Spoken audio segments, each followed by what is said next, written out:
Hi friends, welcome to ஜேஸ் கோலம் சண்டு vlog.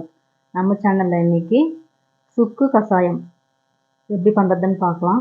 இது பண்ணுறதுக்கு நான் 100 கிராம் சுக்கு எடுத்திருக்கேன். இது நாட்டு மருந்து கடையில் கிடைக்கும், மளிகை கடையிலையும் கிடைக்கும். 100 கிராம் சுக்குக்கு 25 கிராம் திப்பிலி எடுத்திருக்கேன். இது நாட்டு மருந்து கடையில் மட்டும்தான் கிடைக்கும். இந்த மாதிரி நீள நீளமாக இருக்கும். 25 கிராம் ஏலக்காய், 2 டீஸ்பூன் அளவுக்கு மிளகு, அதிமதுரம் 4 துண்டு எடுத்திருக்கேன். இது மாதிரி துண்டு துண்டாக இருக்கும். இது நாட்டு மருந்து கடையில் தான் கிடைக்கும். கிராம் கணக்கில் கேட்டால் கொடுப்பாங்க. இந்த மாதிரி வாங்கி 4 துண்டு எடுத்துக்கோங்க. இது எல்லாத்தையும் நல்லா வெயிலில் காய வச்சு பொடிச்சு மிக்சியில் சேர்த்து அரைச்சிக்கலாம். அது கூட பச்சை துளசி எடுத்திருக்கேன். நார்மலாக நம்ம யூஸ் பண்ணுற துளசி. அது கூட கருந்துளசி எடுத்திருக்கேன்.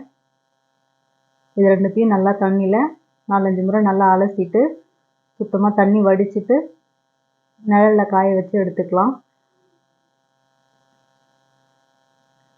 இது எல்லாத்தையும் நல்லா வெயிலில் காய வச்சு எடுத்துகிட்டு வந்துடலாம்.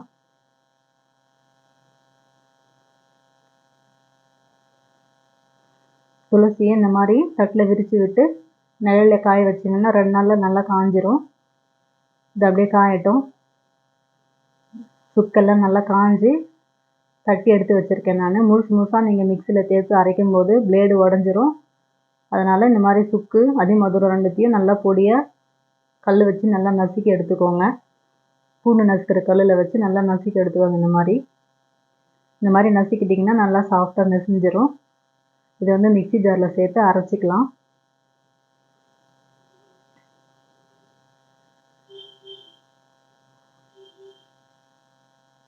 கொஞ்சம் கொஞ்சமாக சேர்த்து நல்லா பவுடராக அரைச்சிக்கோங்க. எல்லாத்தையும் சேர்த்துட்டு அது கூட நம்ம காய வச்சுருந்த துளசியும் சேர்த்துக்கோங்க. எல்லாத்தையும் சேர்த்து நல்லா பவுட்ரு மாதிரி அரைச்சிக்கலாம். இந்த மாதிரி அரைச்சி நல்லா ஆறின பிறகு ஒரு டப்பாவில் எடுத்து வச்சிட்டிங்கன்னா உங்களுக்கு கோல்டு இரும்பல் இருக்கிறவங்க நம்ம அப்பப்போ போட்டு காய்ச்சி குடிச்சிக்கலாம். இது நல்லா அரைச்சி எடுத்துகிட்டு வந்துடுங்க. இந்த அளவுக்கு நல்லா பவுடராக அரைச்சிக்கணும். அரைச்சிட்டு நல்லா ஆறின பிறகு ஒரு டப்பாவில் காற்று போகாமல் டப்பாவில் போட்டு மூடி வச்சிட்டிங்கன்னா 3 மாதம் வரைக்கும் கூட கெட்டு போகாமல் நல்லாயிருக்கும். இதை எப்படி பண்ணுறதுன்னு பார்க்கலாம். இது ஒரு பாத்திரத்தில் 1 டம்ளர் தண்ணி ஊற்றி நல்லா கொதிக்கட்டும். சளி இருக்கிறவங்க வெறும் தண்ணியை கொதிக்க வச்சு நல்லா இந்த மாதிரி கொதித்த பிறகு 1/4 டீஸ்பூன் நம்ம அரைச்ச சுக்கு பொடியை சேர்த்து அது ஒரு 2 நிமிஷம் கொதிக்கட்டும்.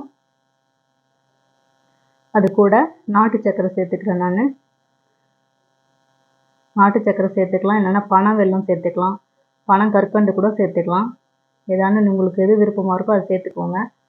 சேர்த்து நல்லா இந்த அளவு கொதித்த பிறகு அடுப்பு ஆஃப் பண்ணிவிட்டு வடிகட்டி தினமும் காலையில் ஈவினிங் 2 டைம் குடிச்சிட்டு வந்தீங்கன்னா சளி இருமல் எல்லாமே கிளியர் ஆகிடும். நார்மலாக இருக்கிறவங்க கூட தினமும் காலையில் டீயோட ஒரு பிஞ்ச் அளவுக்கு போட்டு நீங்கள் குடிச்சிட்டு வந்தீங்கன்னா ரொம்ப நல்லாயிருக்கும். நார்மலாக இருக்கிறவங்களுக்கு பாலில் கூட சேர்த்து குடிச்சிக்கலாம். பால் நல்லா கொதிக்க வச்சு ஒரு பிஞ்ச் அளவுக்கு இந்த பவுட்ரை போட்டு ஒரு பிஞ்ச் அளவுக்கு மஞ்சத்தூள் போட்டு நாட்டு சர்க்கரை இல்லை பனங்கற்கண்டு சேர்த்து நீங்கள் குடிச்சிக்கலாம். இந்த மாதிரி குடிச்சிட்டு வரும்போது உங்களுக்கு இம்யூனிட்டி பவர் நல்லாயிருக்கும்.